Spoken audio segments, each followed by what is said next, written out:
श्री गुरुभ्यो नमः। नमस्कार साथियों, स्वागत है आप सभी भावी अध्यापक अध्यापिकाओं का हमारे यूट्यूब चैनल उदयाचलम संस्थान में। साथियों, हम लोग केवीएस टीजीटी संस्कृत इस पाठ्यक्रम का अध्ययन कर रहे हैं। तो अब व्याकरण विधि जो पुस्तक चलती है, कक्षा 9 और 10 में कंबाइंड रूप से ये पुस्तक चलती है व्याकरण विधि। और फिर शेमुशी भाग 1 कक्षा 9वीं में लिटरेचर के लिए चलती है और शेमुशी भाग 2 कक्षा 10 में लिटरेचर के लिए चलती है। इसके पश्चात अभ्यासवान भव कक्षा 9 में भी चलती है और अभ्यासवान भव कक्षा 10 में भी चलती है। तो अब उन दोनों पुस्तकों से भी कुछ न कुछ मैटर आप लोगों को रोज़ दिया जाएगा और व्याकरण विधि के भी मैटर एक दो वीडियो हम लोग रोज़ पढ़ेंगे, क्योंकि अब परीक्षा की डेट आ गई है तो तैयारी अच्छे से करनी है। सबको मिल के प्रयास करना है, मिल के परिश्रम करना है ताकि हम लोग सफलता प्राप्त करें। तो व्याकरण विधि की भूमिका पढ़ लेते हैं। भूमिका आवश्यक होता है क्योंकि भूमिका से भी प्रश्न उठा करते हैं। और एक पृष्ठभूमि जो इस शास्त्र की पृष्ठभूमि है, पृष्ठभूमि जानने के लिए, पृष्ठभूमि का संस्कार दिमाग पर पढ़ने के लिए भूमिका आवश्यक है, भूमिका पढ़ी जाती है। तो आप लोग पुस्तक खोल लीजिए, व्याकरण विधि आपके पास हो तो खोल लीजिए। तो भूमिका में पूरा एज इट इज नहीं दे रही हूँ, मैं छाँट छाँट के दे रही हूँ, पॉइंट पॉइंट करके ऐसे ही आप लोगों को दूंगी। जो इम्पॉर्टेंट है भूमिका में वही छांट के लिखूंगी, सब नहीं लिखेंगे हम लोग और सब नहीं पढ़ेंगे। जो पॉइंट है परीक्षा की दृष्टि से आवश्यक है वही पढ़ेंगे। तो यहाँ पे इसका प्रारंभ होता है, भूमिका की प्रारंभ होती है। तो कह रहे हैं कि व्याकरण ग्रंथ अनादिकाल से भारतीय चिंतन का आधार रहा है। प्रातिशाख्य तथा ब्राह्मण ग्रंथ गद्य में ही लिखे गए हैं, प्रातिशाख्य इनके सपोर्ट के लिए लिखे गए हैं। तो प्रातिशाख्य तथा ब्राह्मण ग्रंथों में पदगत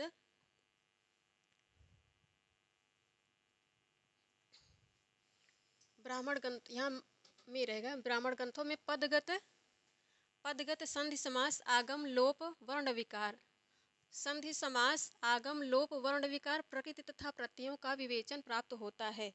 पहले ही ये व्याकरण का जो लौकिक व्याकरण पाणिनि अष्टाध्यायी का जो अनुशासन किया गया है, इस शास्त्र के माध्यम से भाषा का अनुशासन किया गया है, उसके पहले की व्याकरण की जो पृष्ठभूमि है उसकी चर्चा कर रहे हैं इस भूमिका में।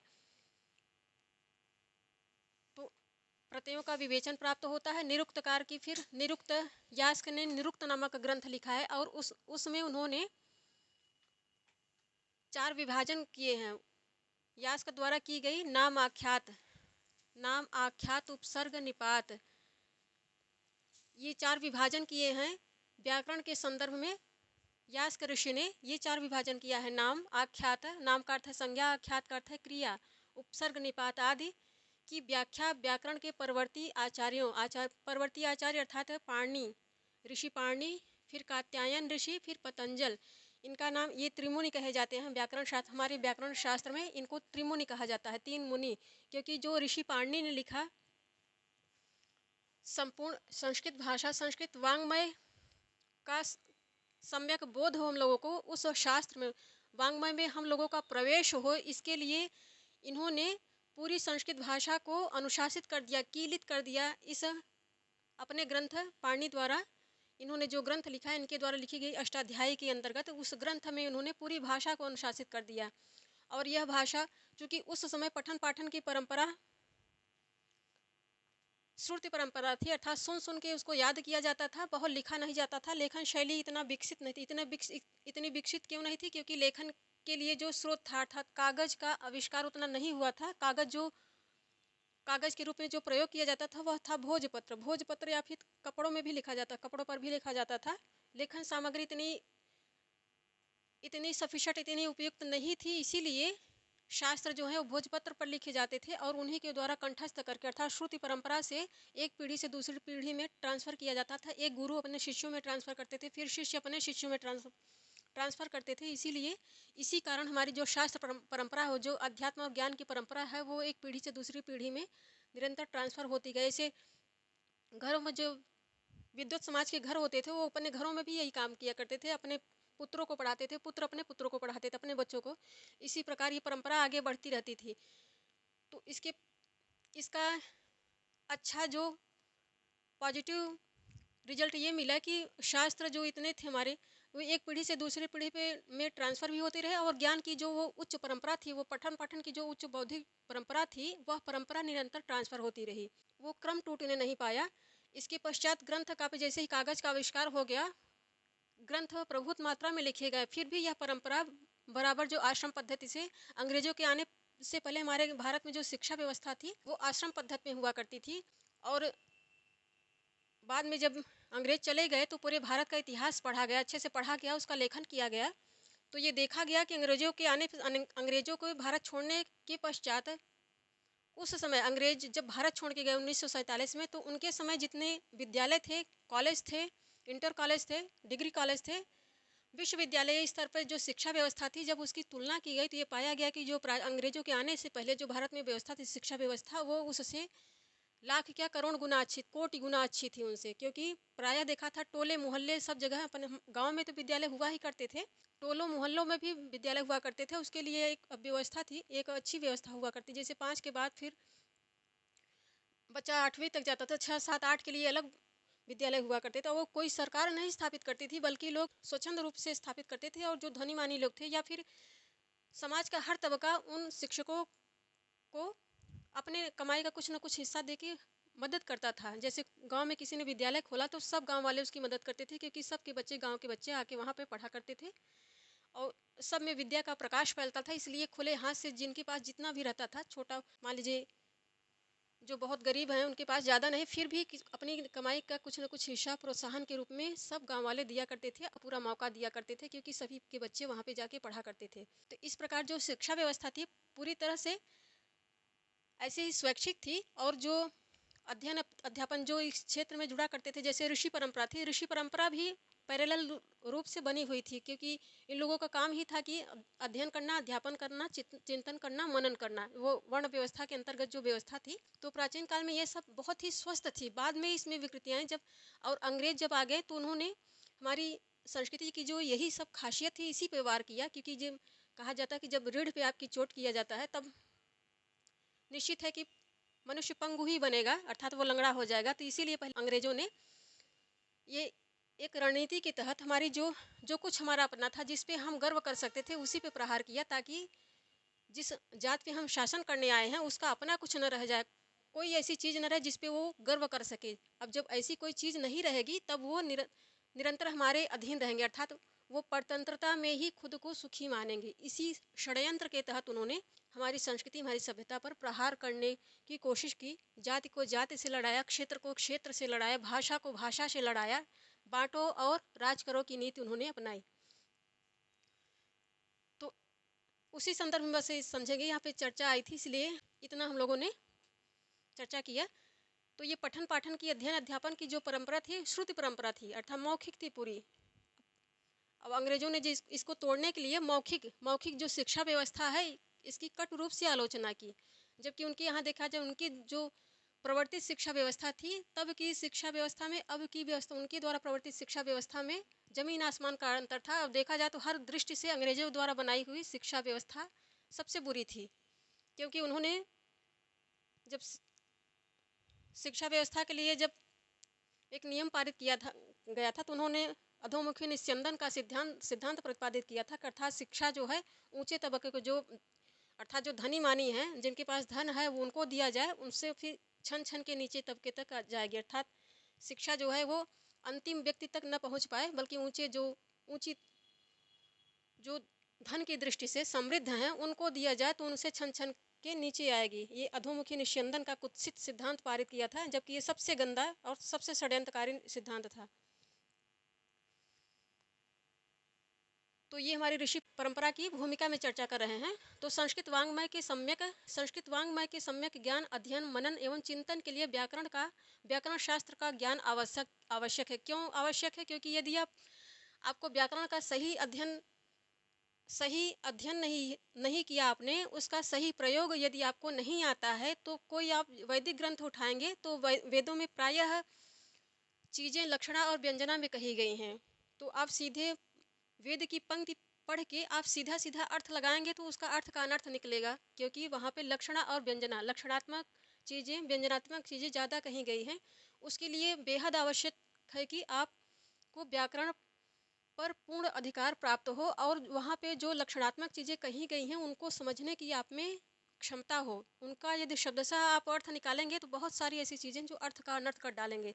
इसीलिए यहाँ पे कह रहे हैं कि संस्कृत वाङ्मय में के सम्यक अध्ययन तथा मनन एवं चिंतन के लिए व्याकरण का ज्ञान अत्यंत आवश्यक है। व्याकरण का जिनको इतना ज्ञान नहीं है, प्रतिभा भी उनकी शास्त्रों में जो प्रवेश है वो भी उथला है, थोथा है, तो ऐसे लोग यदि व्याकरण व्याकरण से तो दूर रहते ही हैं। यदि वेद वोद का वो अध्ययन कर लेते हैं, उसका जो भावार्थ निकालते हैं तो अर्थ का अनर्थ करते हैं और वही का पालन करते हैं कि यहाँ इसमें ये कहा गया है तो ये गलत है, वो कहा गया है गलत है।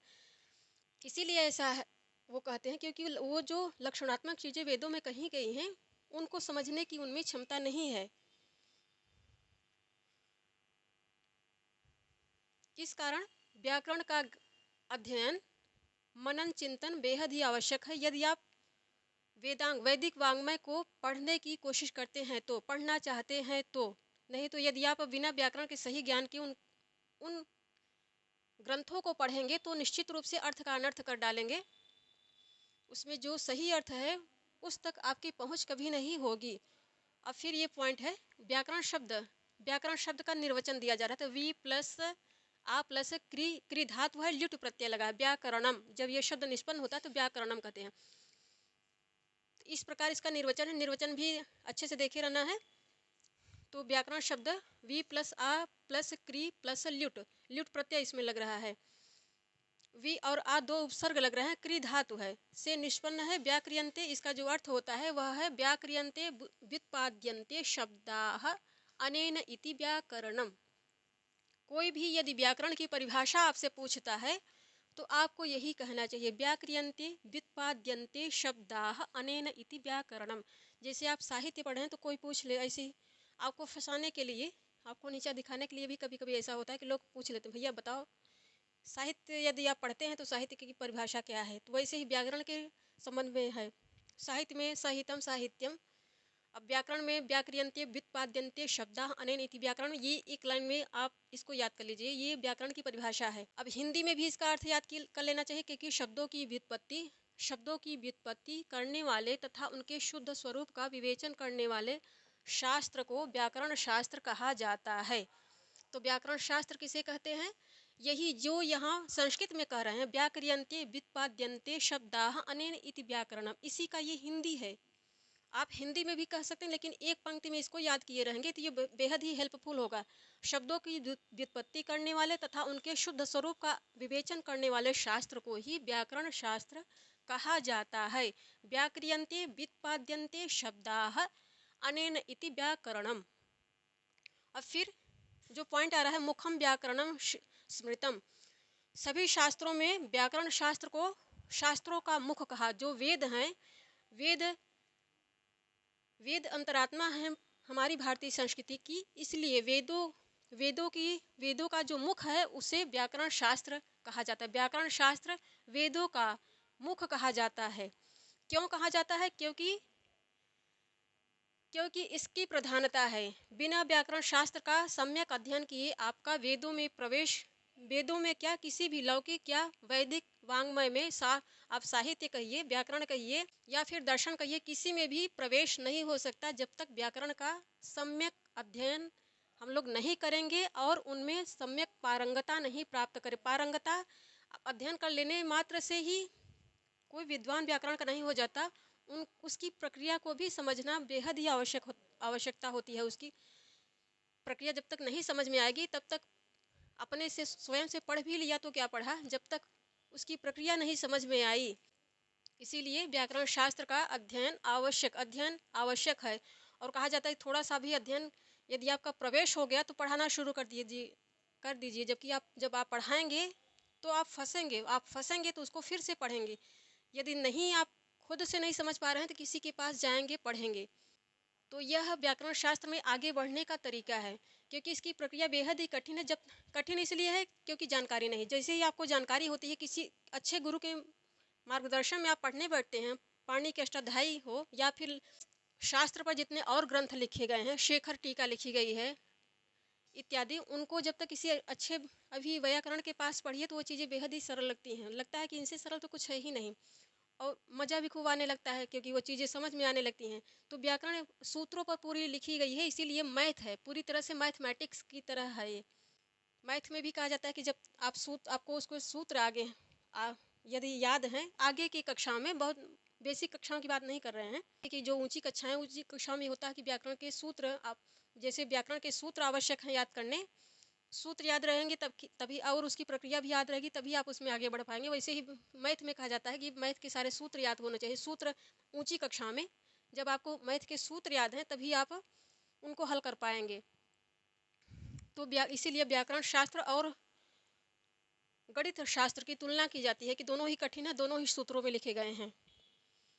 फिर मुखम व्याकरणम स्मृतम, तो मुख वेद शास्त्र का मुख्य क्यों कहा गया है? क्योंकि इसकी प्राधान्यता है। जब तक इस शास्त्र का अध्ययन नहीं करेंगे तब तक अन्य शास्त्रों में प्रवेश नहीं मिलना है, इसीलिए व्याकरण शास्त्र मुख्य है। इसको वेद पुरुष का मुख कहा गया है। तो मुखम व्याकरण स्मृतम, इसको भी याद किए रहना चाहिए। मुखम व्याकरण स्मृतम, संस्कृत भाषा में व्याकरण शास्त्र का जितना सूक्ष्म तर्कपूर्ण विस्तृत विवेचन हुआ है उतना विश्व की किसी अन्य भाषा में नहीं हुआ है।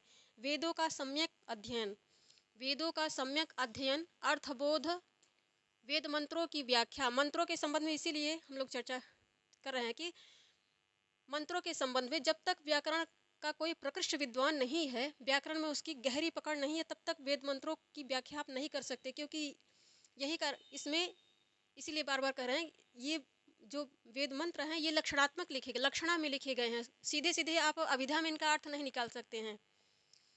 तो यदि व्याकरण का प्रकृष्ट ज्ञान होगा आपका, कि उसमें पूरी पकड़ है उस शास्त्र में, तब आप उसके लक्षणात्मक अर्थों को भी पकड़ पाएंगे कि हाँ ये चीज़ सीधे नहीं कही जा रही, मतलब इसका लक्षण इसको लक्षणा में कहा गया है या फिर व्यंजना में कहा गया है। व्यंजना में, लक्षणा में कहने का अर्थ है कि आपको दिख कुछ रहा है, उसका अर्थ कुछ और निकलेगा। इसीलिए लक्षणात्मक और व्यंजनात्मक बात यहाँ पे कही गई है। वैसे भी व्यंजना में कहना मुहावरेदार भाषा कही जाती है। हिंदी में भी कहा जाता है कि जो मुहावरे आपने सीधे सीधे शब्दों में अपनी बात कह दी तो आप कवि कैसे हुए या फिर लेखक कैसे हुए, जब तक आपने उसे मुहावरेदार भाषा में नहीं कहा, मुहावरा में नहीं कहा। मुहावरा में कहने से ऐसा माना जाता है कि भाषा में लालित्य आ जाता है। तो कोई बात सीधे सीधे ना कह के उसको उल्टे कहना ज़्यादा अच्छा माना जाता है। उल्टा नहीं, थोड़ा सा उसमें रोचकता आ जाती है, रोचक हो जाता है। और कभी कभी अपने ज्ञान का प्रदर्शन करने के लिए भी ऐसा करते हैं लोग कि हाँ हम बहुत पढ़े लिखे हैं, तो उसको सीधी सीधी भाषा में ना करके उल्टी उल्टी भाषा में कठिन करने की कोशिश करते हैं। तो यहाँ ये बात नहीं है, बस चीज़ों को सीधे सीधे नहीं कहा गया है। कदाचित उस समय की परिस्थितियाँ ऐसी थी, परिस्थितियाँ ऐसी, अब वातावरण का भी असर पड़ता है। तो इस सब की दृष्टि से अब ऐसा नहीं कि सारे मंत्र लक्षणा और व्यंजना में ही लिखे गए हैं, बहुत सारे ऐसे मंत्र हैं जो अभिधा में भी लिखे गए हैं। तो बस कहने का यही अर्थ है कि आप शब्द सीधे शब्द को देख के उसका वैसे ही शब्दशः अर्थ निकालेंगे तो वेद मंत्रों का मंत्र भ्रष्ट हो जाएगा, अर्थ भ्रष्ट हो जाएगा। क्योंकि वहाँ पे काफ़ी चीज़ें ऐसी हैं जो लक्षणात्मक व्यंजनात्मक हैं। इसका उपाय यही है कि व्याकरण शास्त्र पे गहरी पकड़ हमारी हो। व्याकरण शास्त्र अच्छे से पढ़े रहेंगे तब उसका अर्थ चाहे लक्षणा में लिखे हों या व्यंजना में लिखे हों, तब अर्थ हम समझ लेंगे, अर्थ से दूर नहीं हो पाएंगे। फिर एक श्लोक आ रहा है, अब शेष पैरा में पढ़ेंगे। तो वेदों का सम्यक अध्ययन, अर्थबोध एवं वेद मंत्रों की व्याख्या। वेद मंत्र मुखम व्याकरण स्मृतम के पश्चात, अर्थात सभी शास्त्रों में वेद जो हैं वही प्रमुख होते हैं, क्योंकि वे वेद पुरुष के मुख कहे गए हैं। वेद पुरुष का मुख इसलिए क्योंकि उनकी प्रधानता है, उनके ज्ञान से ही, व्याकरण शास्त्र का सम्यक ज्ञान से ही सारे शास्त्रों में प्रवेश मिल जाता है मनुष्य को। इसीलिए व्याकरण को वेद पुरुष का मुख कहा गया है। अब इसके पश्चात इसी संदर्भ में आगे कह रहे हैं कि वेदों के सम्यक अध्ययन, उनके ज्ञान, उनके निर्वचन तथा उनमें निहित भावार्थ को समझने के लिए ही आगे समझने के लिए ही षडंगों की व्यवस्था की गई है। अर्थात ऋषियों ने कहा है कि षडंगों का अध्ययन विद्वान पुरुष को या फिर ब्राह्मण को नियमित रूप से बिना किसी उम्मीद के, उनसे बिना किसी प्रतिदान के या बिना किसी फल की प्राप्ति की उम्मीद के निष्काम भाव से इनका षडंगों का अध्ययन करना चाहिए। इसमें व्याकरण भी है। तो शिक्षा व्याकरणम छंदो निरुक्तम ज्योतिषम तथा कल्पश्चेति षडंगानि वेदस्याहुर्मनीषिणः। तो शिक्षा व्याकरण छंद निरुक्त ज्योतिष 1 2 3 ऐसे ही लिखा जा सकता है। 1 2 3 4 5 और ये कल्प 6 हो गए।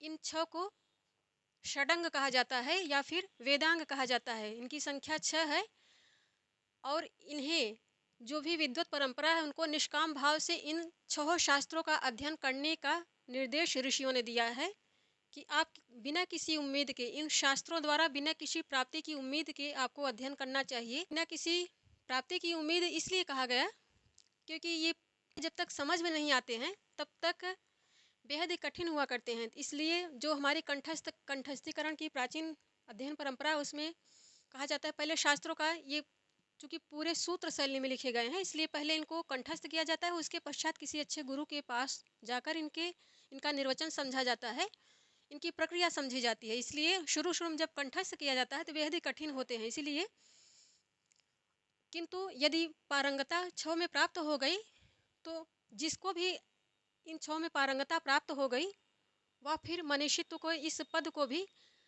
आचार्यत्व के पद को भी प्राप्त कर लेता है। तो विद्वत परंपरा में उसका नाम भी हो जाता है, सम्मान भी मिलता है क्योंकि इतनी तपस्या करने के पश्चात व्यक्ति को इन 6 में पारंगता प्राप्त होती है। पारंगता प्राप्त हो जाती है तो जो गूढ़ निर्वचन छिपे हुए हैं वेदों में उनका ज्ञान भी व्यक्ति को सहज ही हो जाता है और वह व्यक्ति इस योग्य हो जाता है कि आने वाली पीढ़ियों को कुछ ट्रांसफ़र कर सके। इसीलिए कहा जाता है कि यद्यपि ये कठिन है किंतु निष्काम भाव से इनका अध्ययन करना चाहिए बिना किसी प्राप्ति की अपेक्षा के या फिर उम्मीद के।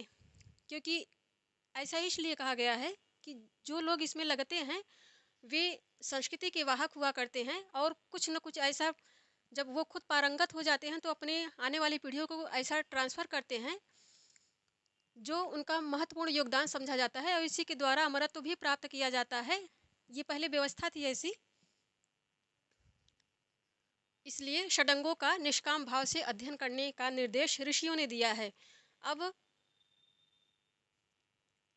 इसके नीचे कर रहे हैं कि व्याकरण की सहायता से ही हम वैदिक और लौकिक संस्कृत शास्त्रों का रसास्वादन कर सकते हैं। इसीलिए षडंगों का भी इसीलिए निर्देश किया गया है कि षडंगों में यदि किसी को पारंगता मिल गई तो समझिए सारे शास्त्रों में प्रवेश मिल गया, आप अधिकारी हो गए सारे शास्त्रों में प्रवेश के। क्योंकि आप यदि व्याकरण से षडंगों में पारंगत हैं तो कहीं भी आपको कुछ भी कठिनाई नहीं होगी।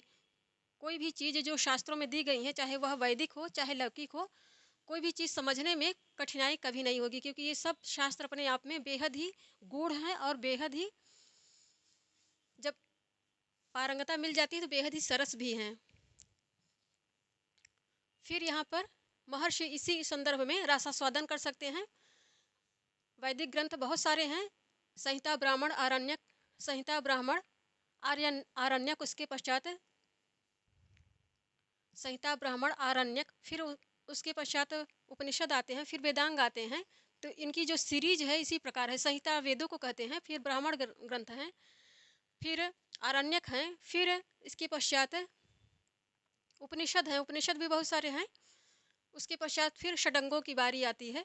तो जो सोपान है उस सोपान यदि इन षडंगों का अध्ययन ठीक से कर लिया व्यक्ति ने, इनमें अधिकार प्राप्त कर लिया तो जो सारे सोपान है वैदिक वाङ्मय में सब में प्रवेश आसानी से मिल जाता है। तो इस संदर्भ में फिर महर्षि पतंजल ने अपने ग्रंथ महर्षि पतंजल का ग्रंथ कौन सा है? तो महाभाष्य है। इनका ग्रंथ महाभाष्य है। महाभाष्य में कहा है कि रक्षा होग लघ्व संदेहा प्रयोजनम, यहाँ इसको समस्त पद बनाया गया है। तो इसका अर्थ है कि रक्षा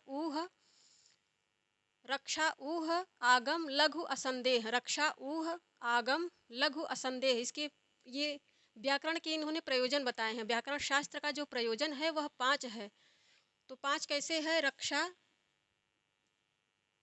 ऊह, आगम, लघु और असंदेह, इतनी चीज़ें इसमें छिपी हैं। रक्षा का अर्थ है कि वेदों की रक्षा, अर्थात वेदों में जो निहितार्थ है उसकी रक्षा करना व्याकरण का प्रयोजन है। निहितार्थ इसलिए कह रहे हैं कि यदि व्याकरण का उथला ज्ञान किसी को है और ऐसा व्यक्ति वेद पढ़ने बैठता है तो वो सब अनर्थ ही करेगा, कुछ भी सार्थक नहीं निकालेगा वेदों में, क्योंकि वेद लक्षणा और व्यंजना में उनमें जो निहित चीज़ें हैं लक्षणा व्यंजना में प्रायः कही गई हैं, अभिधा में बहुत कम कही गई हैं। तो ऐसा यदि उथले व्याकरण के ज्ञान वाला व्यक्ति वेद पढ़ेगा तो सब सर्वनाश करेगा उसके अर्थों का। इसलिए वेदों की रक्षा के लिए व्याकरण शास्त्र का अध्ययन करना चाहिए। उनमें जो निहितार्थ है उसकी रक्षा के लिए व्याकरण शास्त्र का अध्ययन करना चाहिए। अब ऊह है तो ऊह का अर्थ है तर्क करना, अर्थात जहाँ जब आप वैदिक वाङ्मय पढ़ने बैठते हैं तो आप में इतनी सामर्थ्य होनी चाहिए, या इतनी सामर्थ्य जो व्याकरण में पारंगत है उसमें इतनी सामर्थ्य आ जाती है कि वो जानता है कि कहाँ पे उसका सार्थक अर्थ निकालने के लिए उनमें उनके जो वेदों में छिपे हैं निहितार्थ छिपे हैं, उन निहितार्थों को प्रकाश में लाने के लिए कहाँ विभक्ति परिवर्तन कहाँ करना चाहिए, कहाँ नहीं करना चाहिए इत्यादि जो तर्क होता है वो एक वैयाकरण के अंदर स्वतः ही आता है जब वो पारंगत होता है। तो ऊह का अर्थ है तर्क, अर्थात विभक्तियों का कहाँ परिवर्तन करना है कहाँ नहीं करना है, निहितार्थ को निकालने के लिए इस संबंध में तर्क करने की क्षमता वैयाकरण में ही होती है। यह भी प्रयोजन है व्याकरण का। आगम का अर्थ है वेदादि इत्यादि में जो निहितार्थ है उनको जानना या उनका अध्ययन करना निष्काम भाव से। फिर लघु कह रहे हैं, लघु का अर्थ है सद संक्षेप, आप में संक्षेपीकरण की क्षमता भी होनी चाहिए। और असंदेह का अर्थ है संदेह का निवारण। संदेह का निवारण तभी होगा जब आप व्याकरण में पारंगत होंगे। कहाँ शुद्धि है कहाँ अशुद्धि है इत्यादि जो संदेह के स्थल हैं उन संदेहों का निराकरण करना ही व्याकरण का प्रयोजन। व्याकरण के 5 प्रयोजन माने गए हैं। महाभाष्य पतंजल ऋषि के अनुसार इन्होंने महाभाष्य में जो कहा है तो व्याकरण के 5 प्रयोजनों की चर्चा इन्होंने की है महाभाष्य में। रक्षा, ऊह, आगम, लघु और असंदेह, इसी की चर्चा यहाँ कर रहे हैं। व्याकरण ऐसी शक्ति प्रदान करता है जिसके द्वारा सारे श्रुत अश्रुत शब्दों तथा पठित अपठित वाङ्मय का रहस्य अल्पकाल में समझा जा सकता है। व्याकरण के अध्ययन से शुद्धि अशुद्धि, यही जो असंदेह कर रहे हैं, व्याकरण के अध्ययन से शुद्धि अशुद्धि का संदेह दूर हो जाता है। असंदेह व्याकरण का लक्ष्य ही है। असंदेह अर्थात संदेह का निवारण करना। पदे पदे पर जो संदेह होता है उस अवस्था में जब आप व्याकरण का अध्ययन ठीक से नहीं किए रहते हैं तब, तो इसीलिए व्याकरण का उद्देश्य ही है सारे संदेह को दूर करना। संदेह, और यह कब संभव है? जब व्याकरण का प्रकृष्ट ज्ञान हो, व्याकरण में हम पारंगत हों तब। तो इस प्रकार चर्चा किए कि वाङ्मय का रहस्य अल्पकाल में समझा जा सकता है। व्याकरण के अध्ययन शुद्धि अशुद्धि का संदेह दूर होता है। फिर यहाँ पे कह रहे हैं कि जैसे उदाहरण दे रहे हैं, दुष्टः शब्दः स्वरतो वर्णतो वा मिथ्या प्रयुक्तो न तमर्थमाह स वाग्व्रजो यजमानम हिनस्ति यथेन्द्र शत्रुः स्वरतो पराधात। यहाँ पे एक वैदिक आख्यान का उल्लेख किया गया है कि कोई राक्षस था जो इंद्र को उनके इंद्रासन से हटाने के लिए तपस्या कर रहा था। तो उसमें जो उस वेद वो जो वैदिक यज्ञ हो रहा था, संपन्न हो रहा था, उसमें जो पुरोहित बैठे थे यज्ञ संपन्न कर रहे थे, उनसे एक गलती हो गई थी। उदात्त अनुदात्त स्वर जो मंत्र का उच्चारण कर रहे थे, उदात्त अनुदात्त भेद में जहाँ पे उदात्त करना चाहिए था उन्होंने उदात्त करके उच्चारण कर दिया। इसका फल ये हुआ कि जब यज्ञ संपन्न हो गया तो जो राक्षस इंद्र को मारने के लिए यह यज्ञ कर रहा था उसका ही सर्वनाश हो गया, क्योंकि जब ये मंत्र का मंत्रार्थ उल्टा हो गया कि उदात्त अनुदात्त की जगह ऋषियों जो पुरोहित यज्ञ संपादन करवा रहे थे उनके द्वारा ये गलती हुई। वैदिक मंत्रों के उच्चारण की वजह से जब यज्ञ संपन्न हुआ तो इंद्र का शत्रु उत्पन्न होने के बजाय इंद्र का मित्र उत्पन्न हो गया, और जो यजमान यज्ञ संपादन करवा रहा था उसी का उसने विनाश कर दिया। जब यज्ञ संपन्न होने के पश्चात उस यज्ञ से जो उत्पन्न हुआ, जो जिसको उत्पन्न होना चाहिए था इंद्र को मारने के लिए, तो जब यज्ञ से वही शक्ति उत्पन्न हुई तो उसने यजमान का ही नाश कर दिया। जो राक्षस यज्ञ संपन्न करवा था उसी को मार दिया, क्योंकि मंत्रों का उच्चारण ही उदात्त और अनुदात्त के भेद से इस प्रकार किया गया था कि उसका अर्थ निकला कि वहाँ पे षष्ठी तत्पुरुष होना चाहिए था, तो उसकी जगह अर्थ निकला बहुव्रीहि समास। बहुव्रीहि समास का अर्थ ये हो गया कि इंद्र ही है शत्रु जिसका, ऐसे उसका विनाश हो जाए।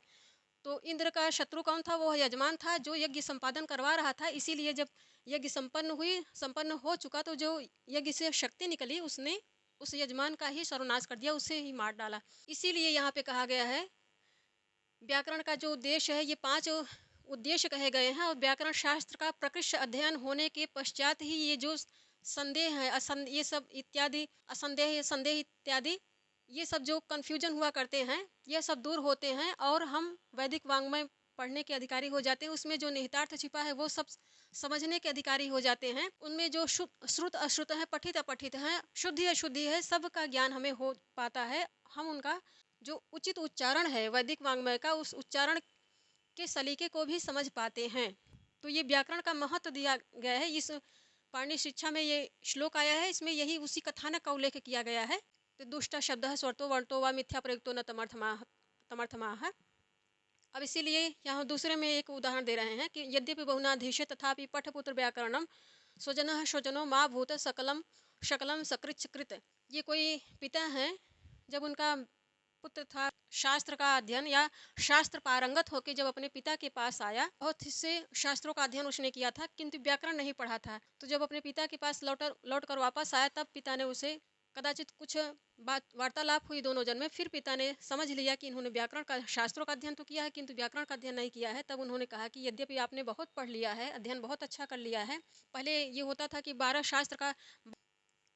शास्त्रों का अध्ययन करने के संदर्भ में 12 साल निर्धारित होते थे। यदि आप 12 साल सम्यक शास्त्रों का अध्ययन करके आए, उसमें दर्शन, पुराण, व्याकरण इत्यादि सब शामिल हुआ करते थे। उसके पश्चात एक शास्त्रार्थ आयोजन कराया जाता था। उस शास्त्रार्थ में जो पारंगत हो जाता था 12 वर्ष के अध्ययन के पश्चात, तब उसको स्नातक की उपाधि दी जाती थी। यदि शास्त्रार्थ में पारंगत वो पास न हुए, शास्त्रार्थ जो पंडितों से हुआ और जो पढ़ के आया है व्यक्ति 12 वर्ष अध्ययन करके, यदि उस शास्त्रार्थ में उसने विद्वानों को उचित रूप से संतुष्ट नहीं किया, उस विद्वान जो शास्त्रार्थ हुआ जिनसे हुआ, उन्होंने यदि ये अनुमोदित नहीं किया कि हाँ अब ये योग्य है स्नातक के, तब तक व्यक्ति को स्नातक की उपाधि नहीं मिलती थी। ऐसे व्यक्ति को जो स्नातक की उपाधि मिल जाती थी, तब वो मान्य हो जाते थे अध्यापन करने के, अर्थात वो पढ़ाने के भी योग्य हो जाया करते थे। तो 12 वर्ष का अध्ययन निर्धारित था। शास्त्रों के साथ ही व्याकरण, दर्शन, पुराण आदि इत्यादि सब का अध्ययन कराया जाता था। तो ये अपने प्राचीन भारत की शिक्षा व्यवस्था की चर्चा वहाँ पे की गई। इस श्लोक के संबंध में देख लेते हैं। तो यद्यपि बहुनाधीश तथापि पठपुत्र व्याकरणम स्वजन स्वजनो माभूत सकलम शकलम सकृत। यहाँ पे फर्क क्या है? तो उन्होंने कहा कि हे पुत्र, तुमने यद्यपि बहुत शास्त्रों का अध्ययन कर लिया है, तथापि फिर भी व्याकरण का अध्ययन करो। क्यों? क्योंकि स्वजन स्वजनो माभूत, कहीं तुम अज्ञानतावश स्वजन को स्वजन न कह दो और सकल को शकल न कह दो। स्वजन का अर्थ होता है अपने लोग अर्थात बंधु बांधव, और स्वजन का अर्थ होता है कुत्ता। यदि आप व्याकरण का सही अध्ययन नहीं किए रहेंगे तो ऐसे उल्टा उच्चारण करेंगे, और कोई जो यदि पढ़ा लिखा बंधु बांधव उसको स्वजन कह देंगे तो वो बिगड़ जाएगा हमेशा के लिए उसका, और आपका रिश्ता खराब हो जाएगा। सकल का अर्थ है संपूर्ण और शकल का अर्थ है विष्ठा। तो इस प्रकार यदि कहीं सकल कहना है, आप शकल कह दिए तो अर्थ का अनर्थ हो जाएगा और आपकी मानहानि होगी समाज में। इसलिए पिता ने निर्देश दिया कि आपने बहुत शास्त्रों का अध्ययन कर लिया है किंतु व्याकरण नहीं पढ़ा है, इसलिए अब आप व्याकरण पढ़िए। व्याकरण पढ़ेंगे तभी आप सभी शास्त्रों में पारंगत कहे जाएंगे। इस श्लोक द्वारा यही कहा गया है।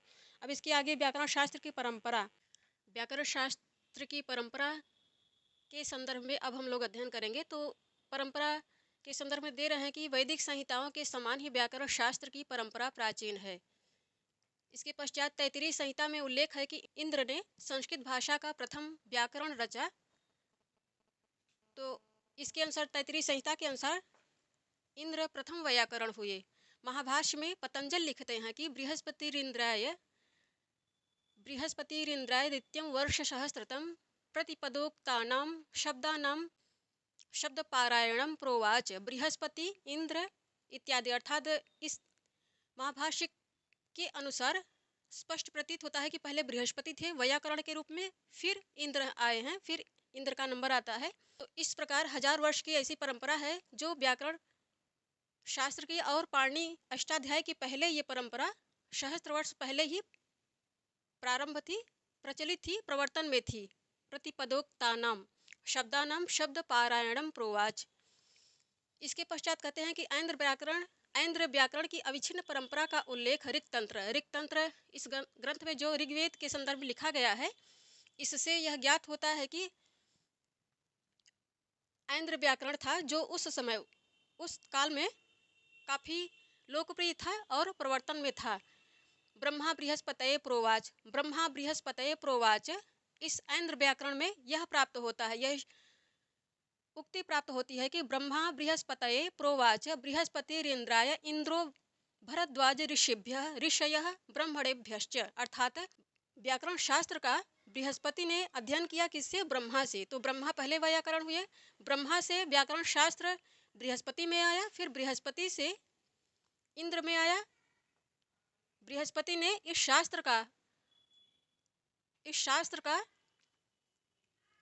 शास्त्र की जो धार है या फिर इस शास्त्र की परंपरा को इंद्र में प्रतिपादित किया। उसके पश्चात इंद्र ने भरद्वाज ऋषि को, इंद्र द्वारा यह परंपरा भरद्वाज ऋषि में गई और फिर भरद्वाज ऋषि से यह ब्राह्मणों में गई।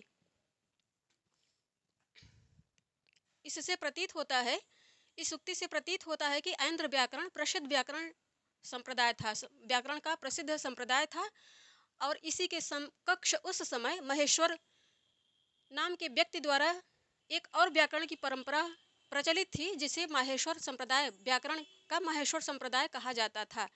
माहेश्वर संप्रदाय से यह व्याकरण परंपरा भी किसके समकक्ष या किसके पैरेलल अर्थात बराबर में प्रचलित थी। तो ऐन्द्र व्याकरण, यहाँ ऐन्द्र व्याकरण का उल्लेख कर रहे हैं, ऐन्द्र व्याकरण के पैरेलल ही महेश्वर संप्रदाय भी व्याकरण के संप्रदाय के रूप में उस समय प्रचलन में था।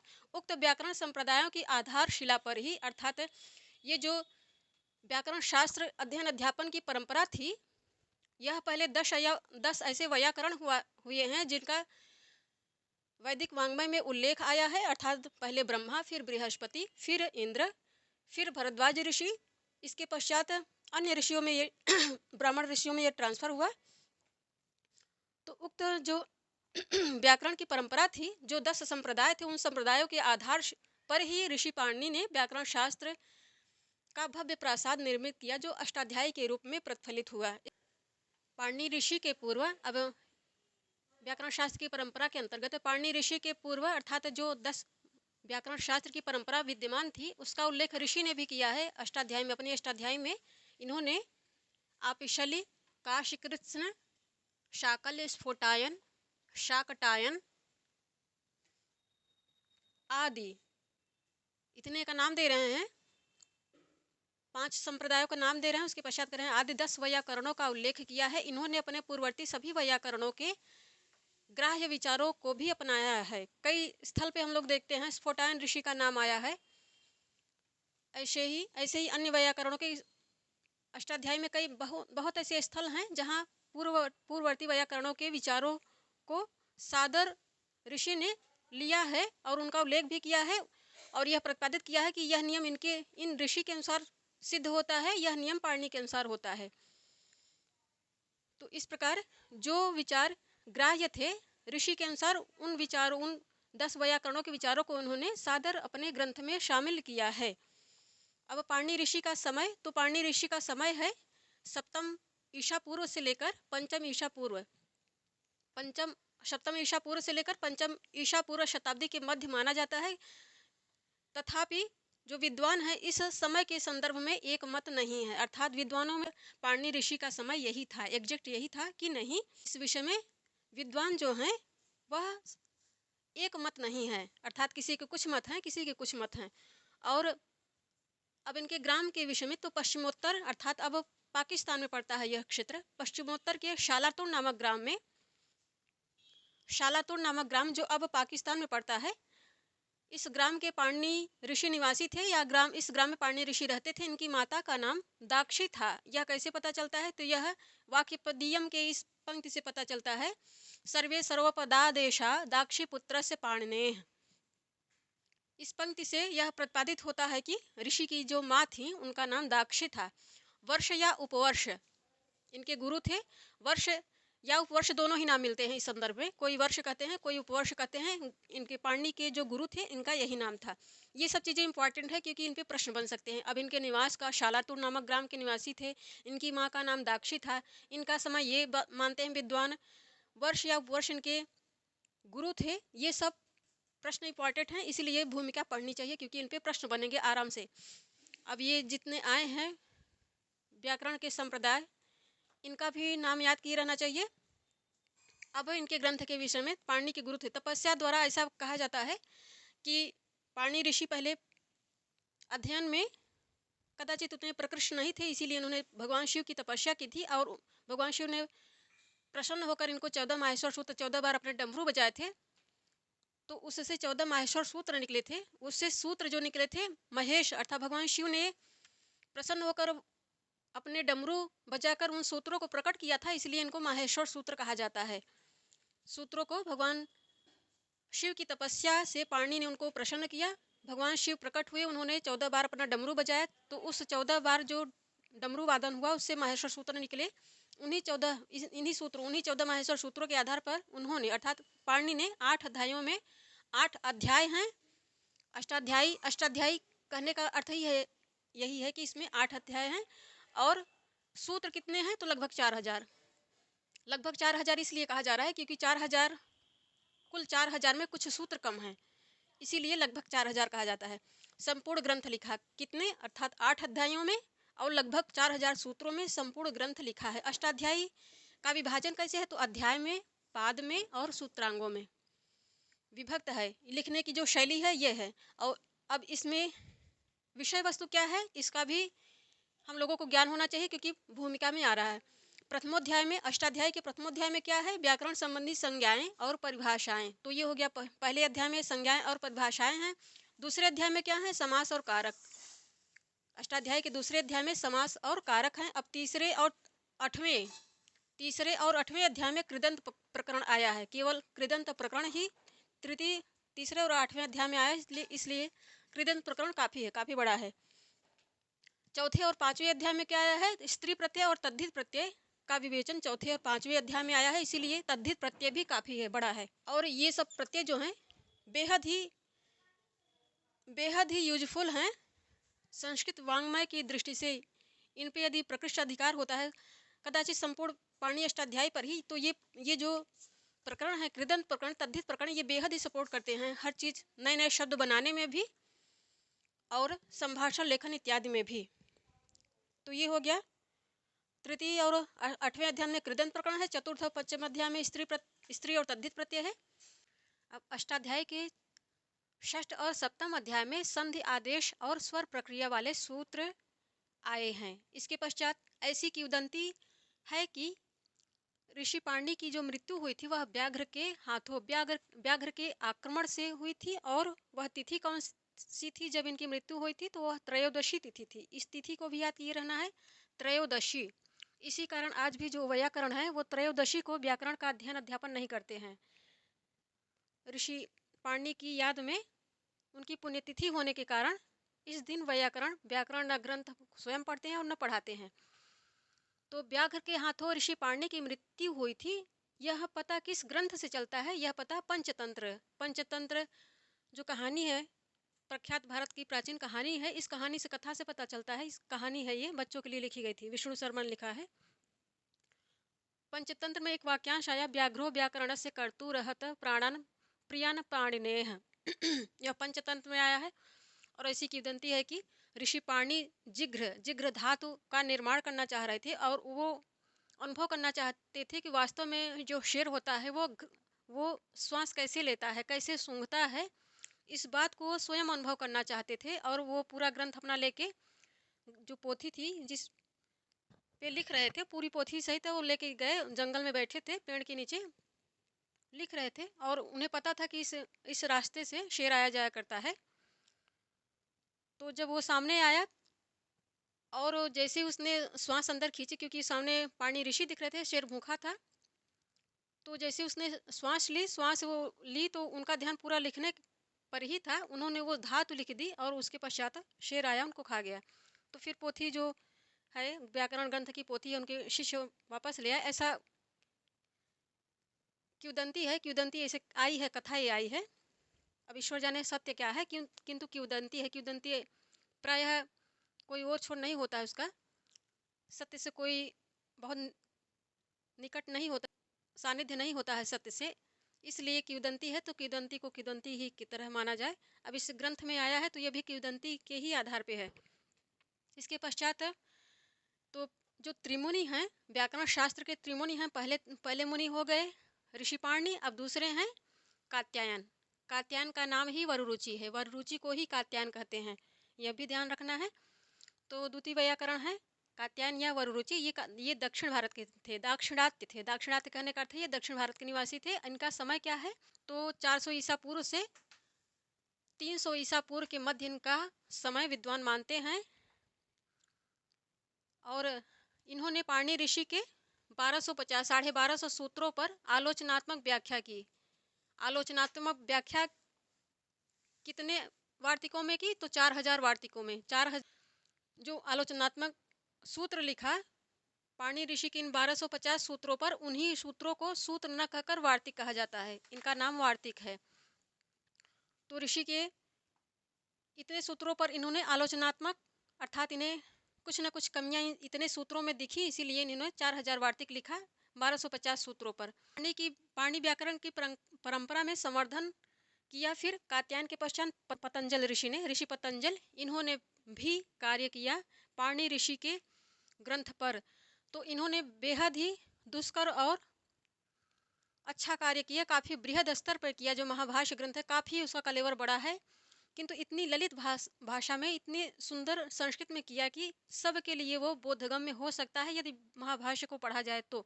और महाभाष्य भी यद्यपि लिखा है बहुत ही सरल शब्दों में, फिर भी इनकी परिष्कृत संस्कृत बेहद ही टफ है, इसीलिए किसी योग्य गुरु के सानिध्य में पढ़ा जाए तभी वो समझ में आती है। किंतु इतनी भी कठिन नहीं है यदि आपका प्रक्रिया ग्रंथ अच्छे से तैयार, अर्थात लघु सिद्धांत, ये सिद्धांत कौमुदी या पहले लघु सिद्धांत कौमुदी, उसके पश्चात सिद्धांत कौमुदी, और उसके पहले सबसे पहले अष्टाध्यायी के सारे सूत्र तैयार हैं आपके, और आपने प्रक्रिया ग्रंथ अर्थात लघु सिद्धांत कौमुदी का अच्छे से अध्ययन कर लिया है, तो आप महाभाष्य को अच्छे से पढ़ के समझ सकते हैं, इतना कठिन नहीं है। और यदि आप केवल लघु सिद्धांत कौमुदी के दम पर महाभाष्य पढ़ना चाहते हैं, तब किसी योग्य गुरु का सानिध्य चाहिए समझने के लिए।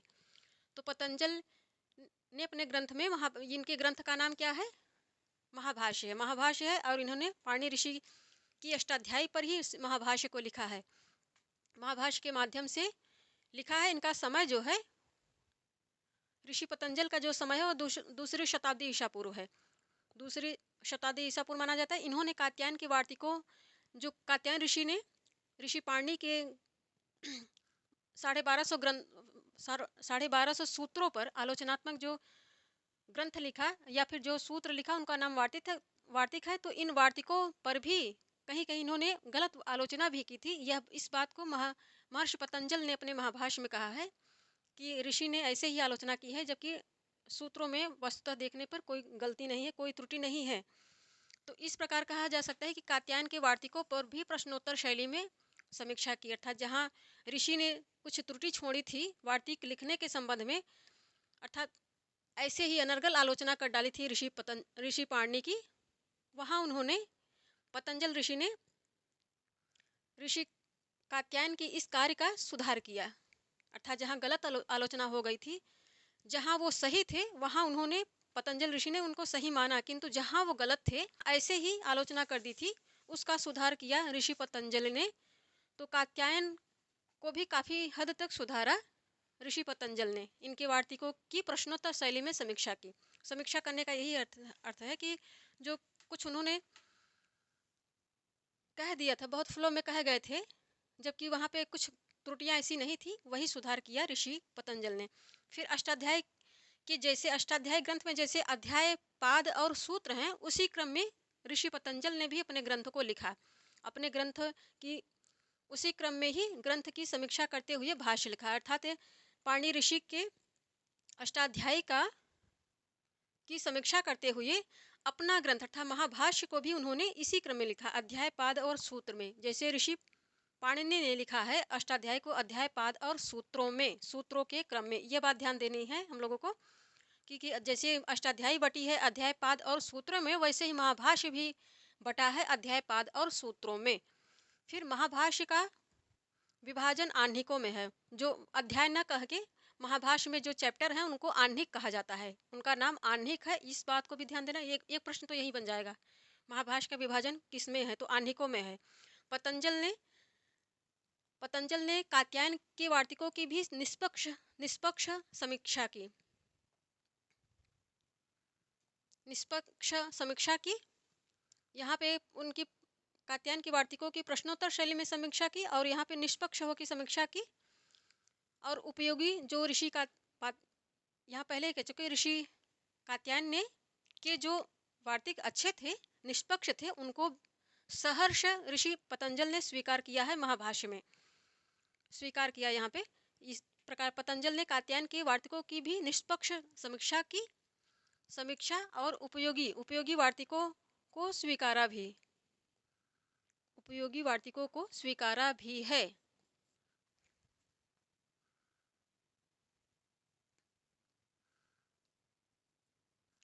निष्पक्ष समीक्षा की, उपयोगी वार्तिकों को स्वीकारा भी।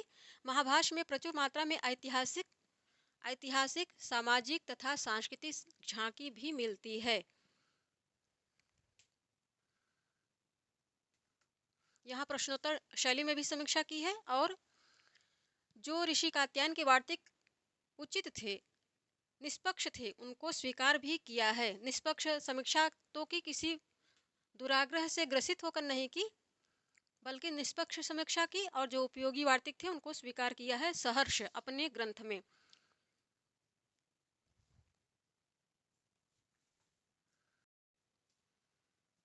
अब महाभाष्य पर फिर कैयट ने प्रदीप नाम की टीका लिखी है, यह भी इम्पोर्टेंट है। महाभाष्य पर कैयट ने जो टीका लिखी है उसका नाम है प्रदीप, और नागेश ने जो महाभाष्य पर टीका लिखी है उसका नाम है उद्योत। उद्योत और प्रदीप बेहद ही फेमस है ये टीकाएं।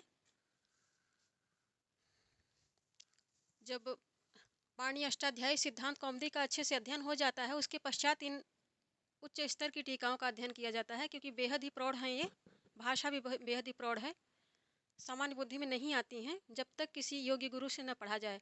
तो व्याकरण शास्त्र में पाणि कात्यायन और पतंजल, पाणि कात्यायन और पतंजल को त्रिमुनि कहा जाता है। यह बात भी एक प्रश्न तो इसी पे बन जाएगा। यह बात हम लोगों को हमेशा याद रखनी चाहिए कि त्रिमुनि जो है व्याकरण शास्त्र में वो है पाणि कात्यायन और पतंजल।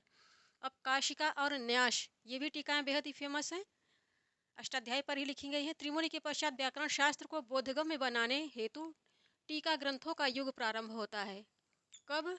त्रिमुनि के पश्चात, पाणि कात्यायन और पतंजल के पश्चात जो इन्होंने प्रयास किया, दोनों ऋषियों ने, इन ऋषि को बोधगम्य बनाने के लिए, इनके ग्रंथ को बोधगम्य बनाने के लिए, तो फिर इन ऋषियों पर के ग्रंथों पर भी टीकाएं शुरू हुई। और वह 7वीं शताब्दी में जयादित्य वामन ने दोनों विद्वानों ने एक साथ मिलकर लिखा था। काशिका वृत्ति नाम का यह ग्रंथ है इनका। जयादित्य और वामन ने काशिका वृत्ति लिखा। व्याकरण शास्त्र को बोधगम्य बनाने के लिए काशिका पर जिनेन्द्र बुद्धि अर्थात टीका पर टीका यहाँ पे फिर लिखी जा रही है। 7वीं शताब्दी में जयादित्य और वामन ने काशिका वृत्ति लिखी।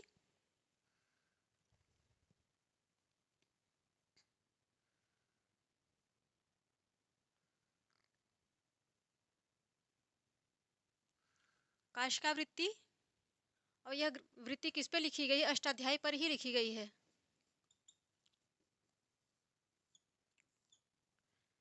जयादित्य और वामन ने जो काशिका वृत्ति नाम की टीका लिखी है वह अष्टाध्यायी पर ही है। यहाँ भूमिका में दिया गया है स्पष्ट रूप से, ये थोड़ा सा छूट गया था।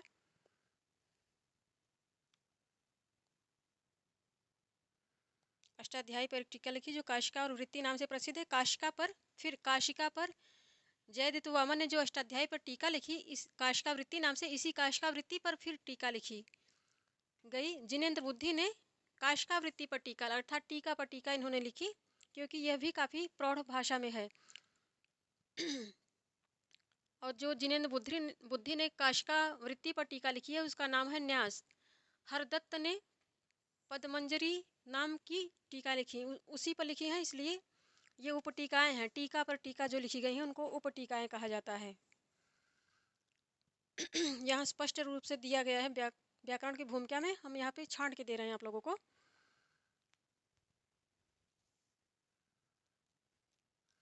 काशिका पर जिनेंद्र बुद्धि ने न्यास और हरदत्त ने पद्मंजरी नाम की उपटीकाएं लिखी। इसके पश्चात प्रक्रिया ग्रंथों का युग प्रारंभ होता है। तो टीका और उपटीकाओं के पश्चात प्रक्रिया ग्रंथों का युग प्रारंभ होता है। पाणिनि सूत्रों पर फिर धर्मकीर्ति ने, ये भी बहुत फेमस है, धर्मकीर्ति ने रूपावतार, इनके ग्रंथ का भी नाम याद किए रहना है। धर्मकीर्ति ने लिखा है रूपावतार। और फिर 1350 ईस्वी में विमल सरस्वती ये भी काफ़ी फेमस है, इन्होंने रूपमाला लिखा है। सब अष्टाध्यायी पर ही लिखी जा रही हैं ये ग्रंथ, सब अष्टाध्यायी पर, थोड़ा अपने अपने रंग में रंग कर, अपने अपने धर्म की दृष्टि, यहाँ पे धार्मिक रंग भी दिया गया है व्याकरण ग्रंथ को। धर्मकीर्ति जैसे हैं, इन्होंने भी अपने मतों को, धार्मिक मतों को उतारा है व्याकरण में। विमल सरस्वती, तो ये सब पंथ, एक पंथ विशेष के हो गए, इसीलिए प्रक्रिया ग्रंथ इनको कहा है। ये अपने अपने पंथ को सपोर्ट करते हुए व्याकरण ग्रंथ लिख रहे हैं ये सारे जो विद्वान हैं। विमल सरस्वती, धर्मकीर्ति। और फिर 1400 ईस्वी में पंडित रामचंद्र ने प्रक्रिया कौमुदी लिखा, प्रक्रिया कौमुदी। 1630 ईस्वी में भट्टोजी दीक्षित का समय कब है? 1630 ईस्वी में। 1630 ईस्वी में भट्टोजी दीक्षित ने सिद्धांत कौमुदी लिखी, और इसी सिद्धांत कौमुदी पर इन्होंने स्वयं टीका लिखी जिसका नाम है प्रौढ़ मनोरमा। प्रौढ़ मनोरमा नाम है। इसी प्रौढ़ मनोरमा के खंडन में फिर पंडित राज जगन्नाथ ने मनोरमा कुछ मर्दनी लिखा है। बस थोड़ा सा और है, इसको आगे पढ़ते हैं। भट्टोजी दीक्षित ने जो अपने सिद्धांत कौमुदी पर स्वयं टीका लिखी थी उसको सरल बनाने के लिए, तो उसका नाम प्रौढ़ मनोरमा था। तो प्रौढ़ मनोरमा के खंडन में फिर पंडित राज जगन्नाथ ने प्रौढ़ मनोरमा, यह सिद्धांत कौमुदी की टीका है जो स्वयं भट्टोजी दीक्षित ने लिखी है। तो इसके खंडन में फिर पंडित राज जगन्नाथ ने जो ग्रंथ लिखा वह है मनोरमा कुछ मर्दनी। तो दोनों ही विद्वानों में, भट्टोजी दीक्षित और पंडित राज जगन्नाथ में 36 का आंकड़ा रहता था, लड़ाई हुआ करती थी प्रायः। तो इसीलिए इन्होंने जब ये ग्रंथ लिखा तो इनके खंडन में पंडित राज जगन्नाथ ने यह ग्रंथ प्रस्तुत किया। और फिर सिद्धांत कौमुदी पर नागेश भट्ट ने लघु शब्देंदु शेखर, इन्हीं को शेखर टीकाएं कहा जाता है, लघु शब्देंदु शेखर, मध्य शब्देंदु शेखर करके इन्होंने टीका ग्रंथ लिखे हैं। बेहद ही प्रौढ़ हैं और सामान्य बुद्धि के लोगों का प्रवेश नहीं हो पाता है इन ग्रंथों में। जब तक आप व्याकरण का ठीक ठाक अध्ययन नहीं करने के पश्चात इनको पढ़ते हैं तब तक ये समझ में नहीं आते हैं, ऊपर ऊपर से सब जाते हैं। तो जब तक अच्छे से इनके लिए, इनको पढ़ने का यही तरीका है कि अष्टाध्यायी पहले अच्छे से तैयार हो, उसकी पूरी प्रक्रिया आपकी तैयार हो, फिर सिद्धांत कौमुदी आपकी अच्छे से तैयार हो, उसके पश्चात आप पढ़िए, तब ये समझ में आते हैं। और तत्वबोधिनी और बाल मनोरमा, तत्वबोधिनी और बाल मनोरमा ये दोनों टीकाएं भी सिद्धांत कौमुदी पर ही लिखी गई हैं। सिद्धांत कौमुदी को संक्षिप्त करके वरदराज ने जो ग्रंथ रचे वह है लघु सिद्धांत कौमुदी, जो वर्तमान में पढ़ रहे हैं, टीजीटी के पाठ्यक्रम में है। केवीएस की जो ये व्याकरण विधि लिखी गई है इसी ग्रंथ के आधार पर लिखी गई है, मध्य सिद्धांत कौमुदी। तो ये जो छोटे ग्रंथ हैं सिद्धांत कौमुदी के आधार पर लिखे गए हैं। सिद्धांत कौमुदी में प्रवेश के लिए ये प्रवेश द्वार हैं, सिद्धांत कौमुदी के प्रवेश द्वार कहे जा सकते हैं, लघु सिद्धांत कौमुदी, मध्य सिद्धांत कौमुदी। यहाँ कहा भी है कि जो व्याकरण के प्रारंभिक स्तर के छात्रों के लिए उपयोगी है। तो कहा जाता है कि पहले आप लघु सिद्धांत कौमुदी का अध्ययन कर लीजिए, फिर आप सिद्धांत कौमुदी को पढ़िए तो वो समझ में आती है। या फिर आप सीधे अष्टाध्यायी के क्रम से चलिए, अष्टाध्यायी भी आपकी ठीक से तैयार है, उसकी पूरी प्रक्रिया आपकी तैयार है, तब भी ये सारे ग्रंथ पढ़ें तो समझ में आते हैं। तो इस प्रकार हम लोगों ने व्याकरण विधि जो 9-10 में चलती है, कंबाइंड रूप से व्याकरण की पुस्तक, इसका अध्ययन कर लिया, व्याकरण विधि, इसकी भूमिका का अध्ययन कर लिया। अब इसमें जो मैटर आ रहा है क्रम से, जो हमारे पाठ्यक्रम में है केवीएस टीजीटी संस्कृत के, उसको पढ़ेंगे। तो बने रहिए हमारे साथ, तब तक के लिए धन्यवाद साथियों, आप सभी का।